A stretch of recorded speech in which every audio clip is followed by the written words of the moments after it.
ये तो सच है कि भगवान है मगर फिर भी अनजान है।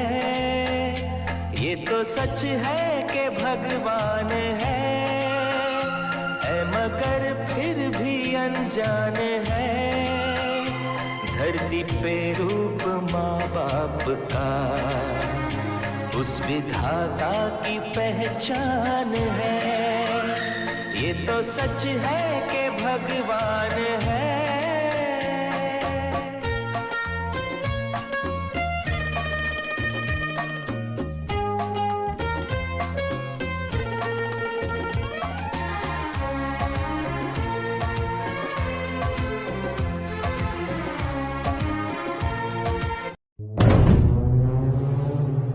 रंग कुंभ है मृदंग कुंभ है, होली है हुड़दंग कुंभ है, जटा कुंभ है जूट कुंभ है, माथे मला भभूत कुंभ है, सृजन कुंभ संहार कुंभ है, हर हर की हुंकार कुंभ है, जय भी कुंभ समर कुंभ है, मौत कुंभ है अमर कुंभ है, कुंभ कर्म है क्रोध कुंभ है, माया है और मोक्ष कुंभ है। वैसे सबके माउथ पे एक एक माइक लगाओ और पूछो कि इस संगम स्नान के बाद तेरा क्या होगा कालिया। तो कालिया ऐसे देखेगा चुपचाप, महाराज जी पुण्य मिलेगा, पुण्य मिलेगा, चुन मिलेगा, पुण्य मिलेगा। What do you mean by पुण्य? पुण्य कहते किसको है? इस दुनिया में कर्ण जैसा दानी कोई आज तक पैदा नहीं हुआ। तुम चवन्नी दान करके और आधा किलो चावल दान करके सोच रहे हो कर्ण के बाप बन गए हैं?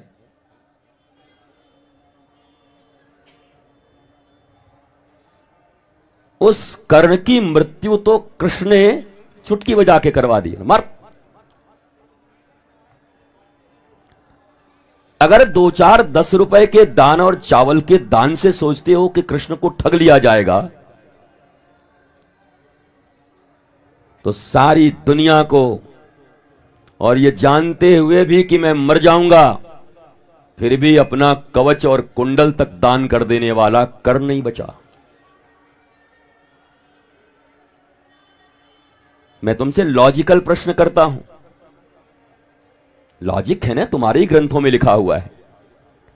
अगर दान करने से मनुष्य बचता है तो कर्ण क्यों मारा गया? तो पहले तो ये अपनी दुर्बुद्धि से निकाल दो चवन्नी छाप दान। दिन भर करें पाप, ज्ञान हृदय में नहीं, सत्य से कोई परिचय नहीं और परमात्मा से सच्चा प्रेम नहीं, और दान करके सोच रहे हैं कि हम बैकुंठ पहुंच जाएंगे। मरोगे तब तो बैकुंठ पहुंचोगे कि जीते जी पहुंचा दे? क्या करें? धर्म करने का लक्ष्य क्या है?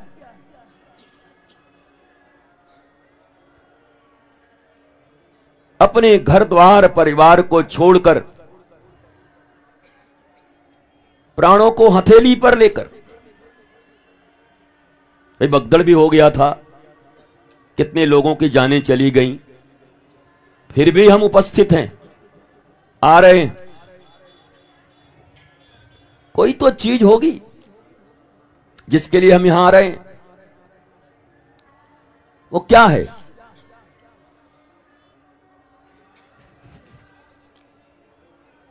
हमारी देश की माताएं, जननी, ये बहुत भक्तिमती हैं।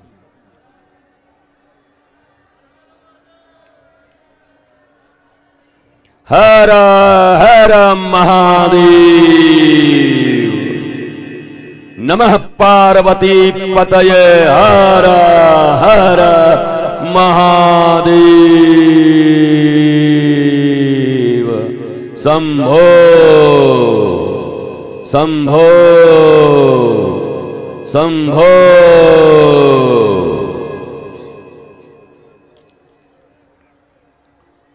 अलख निरंजन।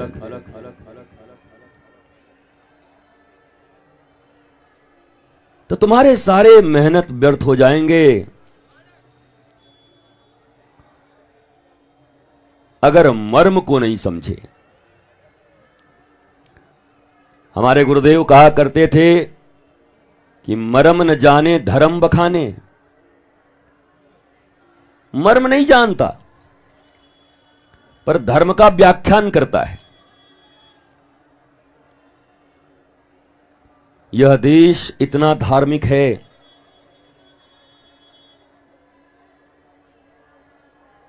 तो नियम के अनुसार तो इस देश में समृद्धि सबसे ज्यादा होनी चाहिए थी। शांति, प्रेम, ज्ञान, गरिमा ये सब ज्यादा होना था।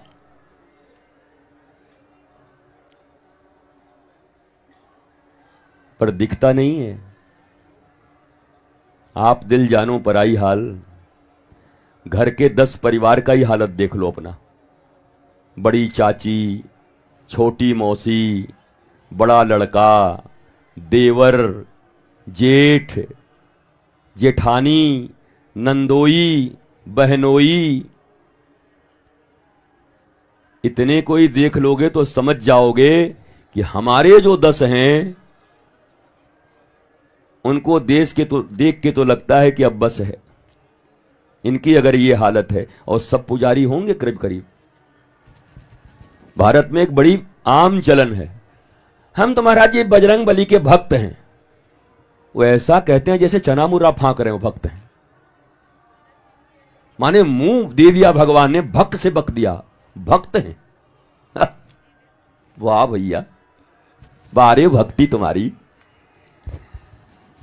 मुंह से कह दिए भक्त हैं और हो गए। जिंदगी तो तुम्हारी झंड दिखाई पड़ रही है। रवि किशन कहता है, भोजपुरी सिनेमा का एक्टर और सांसद भी हैं, प्यारे आदमी हैं, आते हैं हमारे आश्रम में, कि जिंदगी झंड बा फिर भी घमंड बा। तो जिंदगी तो झंड लगती है देखने में, पर घमंड पता नहीं किस बात का है। बुझे हुए चेहरे,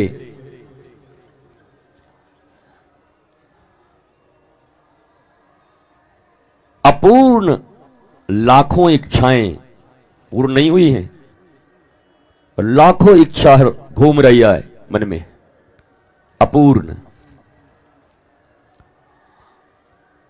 यह किसी सज्जन, किसी धार्मिक और किसी आनंदित व्यक्ति का लक्षण तो नहीं हो सकता।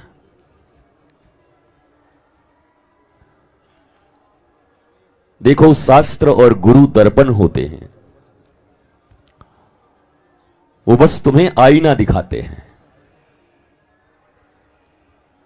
अब तुम्हारे मुंह में कालिख लगी हो और आईना दिखा के आईना फोड़ दो तो कालिख मिट जाएगा क्या? एक आदमी के मुंह में कालिख लगी थी, आईना में देखा काला, बोला ए तू काला दिखाएगा मेरे को? तब तो काला मिट गया होगा उसका। तुम्हारी बातों पर और शास्त्रों की बातों पर चिढ़ भले जाओ, पर तुम्हारे चिढ़ने से तुम्हारी कालिमा मिटेगी नहीं। तुम्हारे दुख, तुम्हारे शोक, तुम्हारे ताप, तुम्हारी अनंत अपूर्ण इच्छाएं, अतृप्त इच्छाएं, जो मृत्यु पर्यंत तक तुम्हारी पीछा करेंगी, मरने के पहले तक जब पूछते हैं दादाजी और कोई इच्छा है तो बताइए, विवेक कभी शादी नहीं देख पाए। अरे महाराज ऊपर जाओ, अब अपनी शादी किए, बेटा का कर लिया, अब क्या पूरा खानदान का तुम ही करके जाओगे? संतुष्टि नहीं हुई तुमको? तो 90 साल में क्या ज्ञान प्राप्त किया आपने? जबकि ये पता था कि एक दिन ये शरीर छोड़कर जाएंगे, देहांत, देह का अंत होगा, देहावसान, इस देह का अवसान होगा एक दिन, फिर न मैं होगा न कोई मेरा होगा। और ये ज्ञान गुरु कृपा से मनुष्य के भीतर जब धीरे धीरे स्थापित होने लगता है तो अभाव, किसी का मान अपमान, ये उसके जीवन में कोई असर नहीं करते। अगर आप लोगों के साथ ऐसा है कि कोई मान दे अपमान दे आपको कोई फर्क नहीं पड़ता, तो समझ लो तुम बहुत बड़े ऋषि हो। भले ही तुम जींस पहन के आए हो, भले ही तुम्हारे वस्त्र कोई भी हो, लेकिन किसी के मान अपमान का तुम्हारे ऊपर कोई प्रभाव नहीं।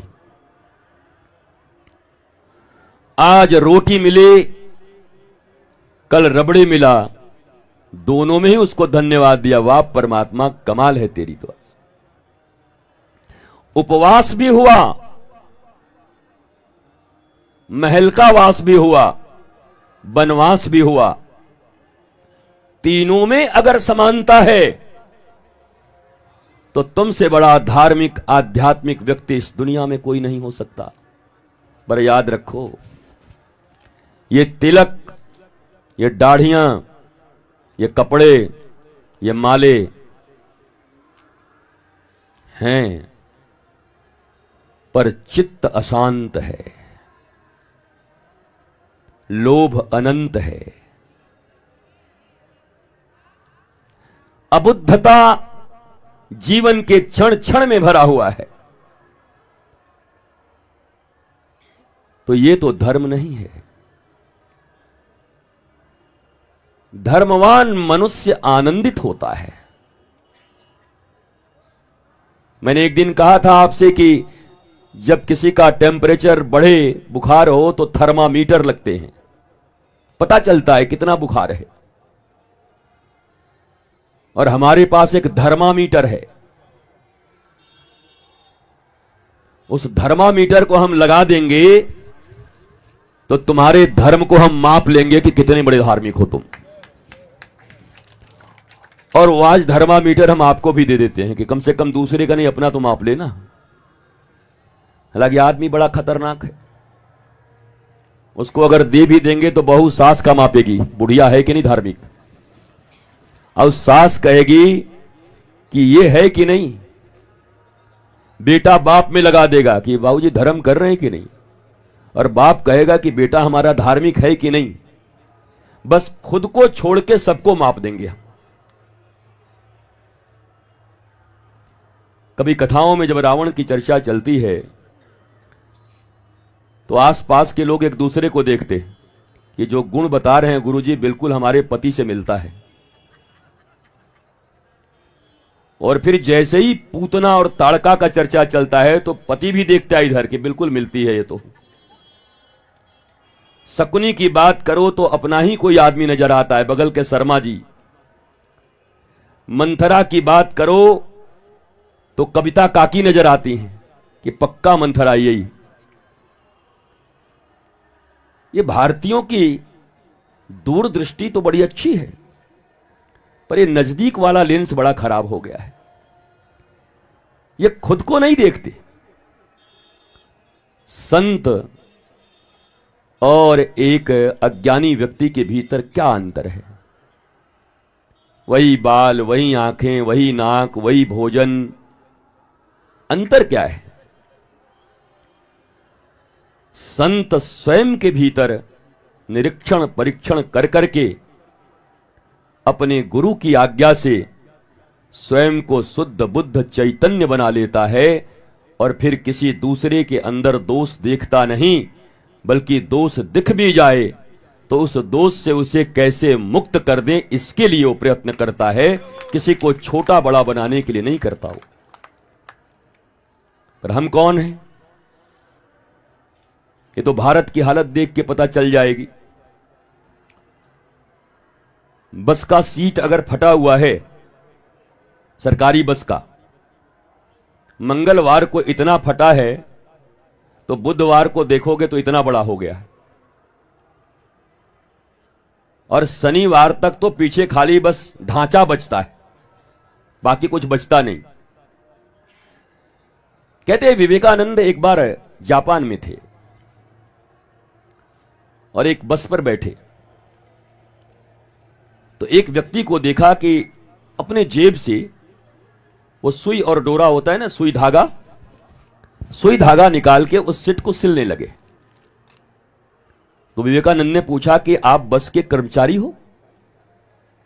ड्राइवर तो चला रहा है, कंडक्टर, आप कौन हो?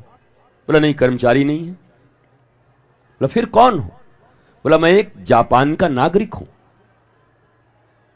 तो ये आपका काम है?